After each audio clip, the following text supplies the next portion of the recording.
আমি এখন আছি গোপালগঞ্জ সদর উপজেলার এবং গোপালগঞ্জ পৌরসভার শেষ অংশে। আপনারা দেখতে পাচ্ছেন একটা বিশাল ব্রিজ। এটা হচ্ছে গোপালগঞ্জের সুপরিচিত চাপাইল ব্রিজ। আমি এখন আছি আমাদের চাপাইল নামক স্থানে। আপনারা দেখতে পাচ্ছেন মধুমতি নদীর একটা সাইনবোর্ড। এখানে যেটা উল্লেখ করা আছে, আমাদের মধুমতি নদীর দৈর্ঘ্য 372 কিলোমিটার।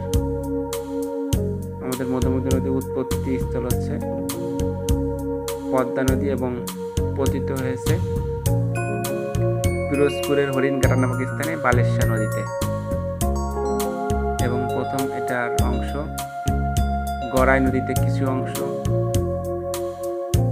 কুষ্টিয়ার গড়াই নদী নামে পরিচিত, এবং এরপর থেকে মধুমতি নদী নাম ধারণ করে গোপালগঞ্জের হয়ে বালেশ্বর নদীতে, পিরোজপুর হয়ে বালেশ্বর নদীতে পতিত হয়েছে। এই অংশ দেখতে পাচ্ছেন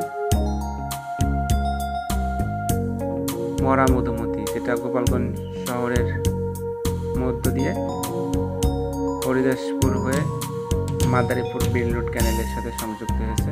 আপনারা দূরে দেখতে পাচ্ছেন আসল বা বর্তমান মধুমতি নদী, এবং পাশ দিয়ে ছোট জলধারা দেখতে পাচ্ছেন। এই অংশ হচ্ছে মরা মধুমতি বা পুরাতন মধুমতি, যেটা গোপালগঞ্জ পৌরসভার মধ্য দিয়ে প্রবাহিত হয়েছে।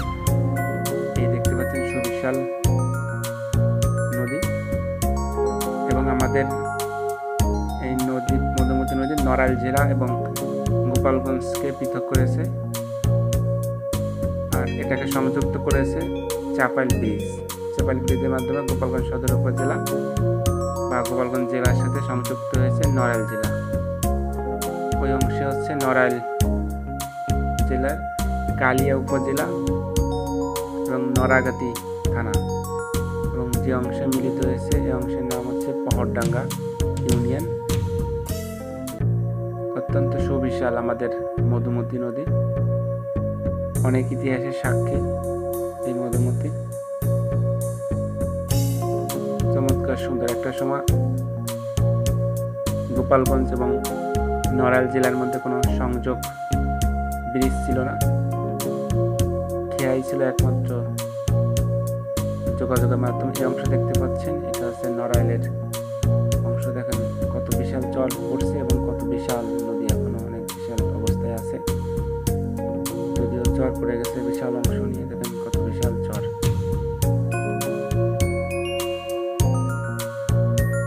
কত ইতিহাসের সাক্ষী আমাদের